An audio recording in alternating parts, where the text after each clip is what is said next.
مخکې پښتانه خو په مونځ کې دا پابندي وه خو نن هغه پښتون نشته نن هغه پښتون نشته چې عبادت سره شوقي لاړ شئ وګورئ خدای ذات قسم زمونږ سهار کې جوماتونه شړ پراته یا 15 کسان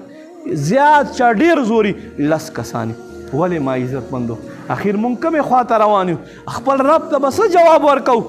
منقول دی چې قیامت په ورځ باندې به یو سړی ودرولی شي او ده ته به الله د جهنم حکم وکړي دی به وایي یا ربه په څه وجې سره مې جهنم ته لیږې الله رب کریم به ورته فرمایي چې په دې وجې سره چې تا به مونځ وخت تېر شو بیا به دې کولو لکه ته چې زمانې تېرې شوې سهار قضایي کوې زمانې تېرې شوې ته قضایي مونځونه کوې ستا په سترګو کې کله هم اوبه نه راځي تا غیرت کله هم نه راپورته کوي چې یاره بس که که نه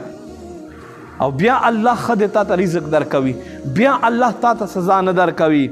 او دویم په دې وجې سره چې تا به زما د نوم دروغو قسمونه خوړل نو داسې ډېر خلک دي خبرې سره قسم دی یاره په الله مې دې قسم یاره خدای مې دې ووهي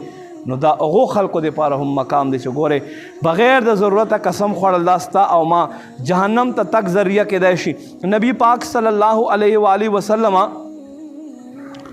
دویم خلیفہ حضرت عمر فاروق اعظم رضی اللہ تعالیٰ عنہ نے روایت فرمائی یو سڑی عرض کرو یا رسول اللہ صلی اللہ علیہ وسلم اللہ رب کریم ته په ټولو کارونو کې زیات خوښ او بهترین کار څه شی دی واورئ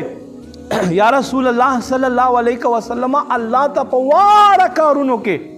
خوښ کار څه شی دی اوس واوره څه جواب یې ورکړو محبوب ورته فرمایي مونځ په خپل وخت کې کول مونځ په خپل وخت کې کول